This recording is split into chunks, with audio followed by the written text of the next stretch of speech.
The fight against abortion has reached a new, underhanded low.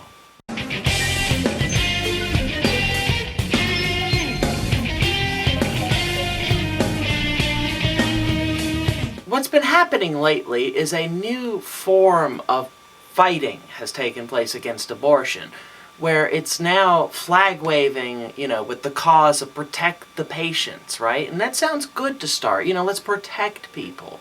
Everybody likes that idea. It sounds good. Who could argue against protecting people? But if you've paid any attention here, you'll know that this is all a bunch of pageantry disguising the truth of what's going on. Which is that, they found a new way to attack abortion. And it's, like I said in the opener there, it's underhanded, it's low. The new attack is that they've decided that, abortion clinics are unsafe. Abortion clinics are clinics, which as a medical term, that means that they do medical procedures, right? But they're not a hospital. They have lighter standards. They have less requirements because the procedures they do there are not medically intensive. However, the attack here is that, they've decided that abortion clinics now need to meet outpatient surgery standards, and that the people performing these abortions need the power of admittance to hospitals. In other words, they need doctors instead of nurse practitioners. And they need to meet outpatient surgery requirements instead of clinical requirements. And if you can guess here where this is going, both of these things are much harder to meet than the current standards. In essence, what happens is clinics are forced to close because they cannot afford the costly renovations, nor can they afford to pay the doctors required by these new legislative things. In essence, they just found a new way to not make abortion illegal, not fight this out in a legislative sense, not at least honestly, but to protect people by making it impossible to have an abortion clinic altogether. What this strikes me as is we have people in office who hate abortion, right? Fine, well and good. It's a very murky issue full of debate and room for talk. That's a given. However, rather than have the discussion, rather than actually listen to the people and the will of the people, which they are supposed to be going with, they've just decided to wave the flag of protection and take the decision out of our hands. They don't want abortion, so no one gets abortion. That's really what it comes down to. They can wave their flags, they can claim whatever they want, but the core issue is they find abortion objectionable, so they will do anything in their power to stop it, whether we as a people want it or not. And they'll find any underhanded, low tactic in order to enforce their will upon us all. And being that I am a guy here, and abortion does not directly, personally affect me and my body, nor does it affect the majority of the legislators who happen to be men, like I said in my previous abortion video, I don't feel like this is a debate that the guys should be having an equal or greater than say to the women here. And that's kind of what's happening, where we have these legislators whom are mostly men, telling women what they can and cannot do with their bodies. I mean, it's an old thing, really, Women's reproductive powers are scary, so we gotta take it away from them, control it. They can't be trusted with their own bodies and stuff, no. Damn it all. It's like, what? Just accept the fact that, yes, you don't like abortion. Fine. You're allowed to not like abortion. You can try to stop it. That's part of this thing that we call democracy, where you can put before the people, hey, I think abortion's wrong. Let's have a vote on this and see if we can't do something about it.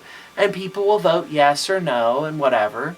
But this intellectual dishonesty, this whole cloth lie that it's all about protecting the patients, when in reality less than 1% of abortions performed in a legal, legitimate clinic have any complications.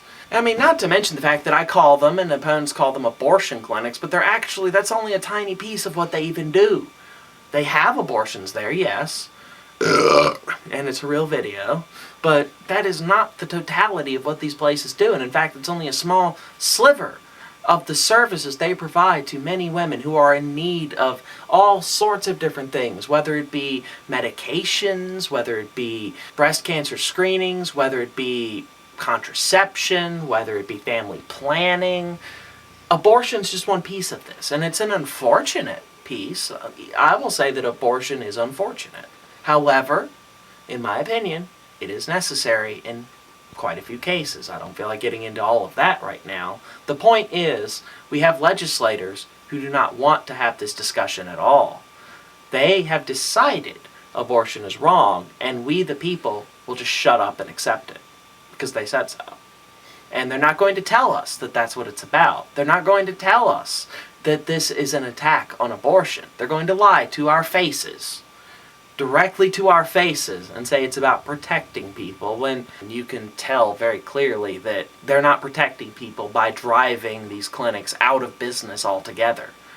In fact, I would go so far, and I'm sure you can follow me here, to say they're doing the opposite of protecting women by stripping them of a necessary and powerful tool in their arsenal, which is family planning clinics.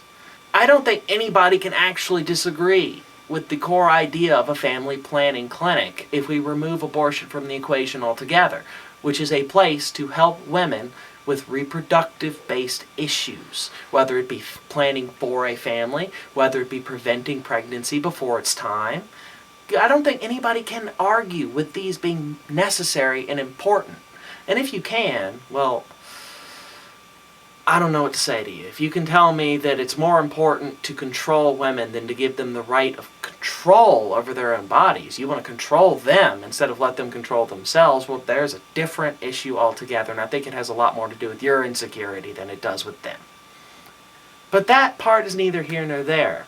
The real issue, I think, is that the legislators want to pull the wool over our eyes. They want to deceive us and tell us that they're protecting us while they're actually stripping us of more rights.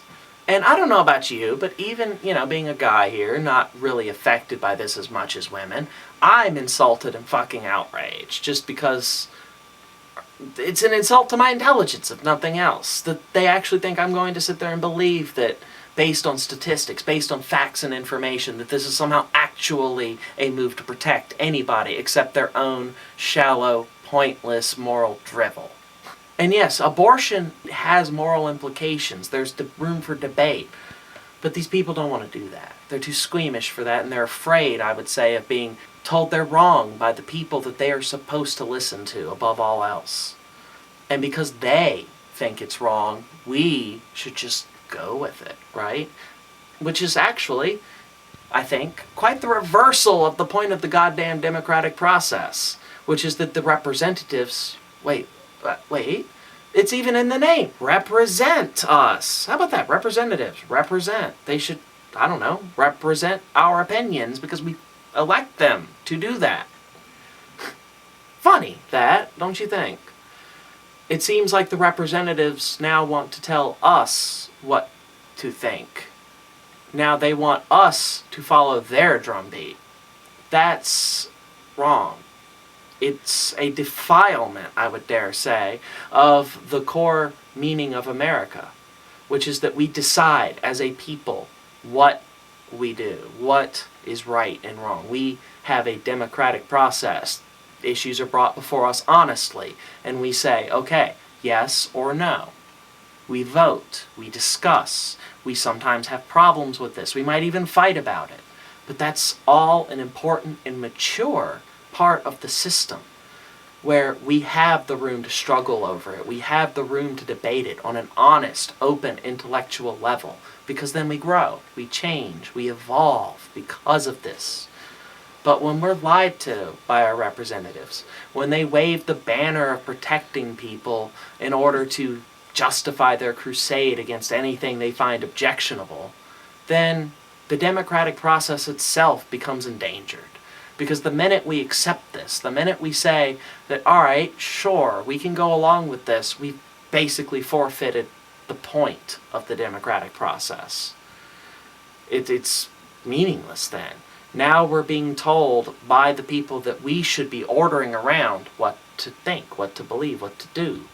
And you could say, oh, you're overreacting, it's just one issue. But really, is it? it's only one issue. But this sort of thinking can be applied to anything. How many different issues have been crusaded with the flag waving of protect the children? How many different things have been taken away or fought against because let's protect the children? And how often is it actually about protecting the children? Now, almost never. It's almost always actually about let's protect somebody's fragile sense of morality. Let's protect somebody's egocentric view of what's right and wrong. The children, the women, the whoever is being protected is just a convenient excuse.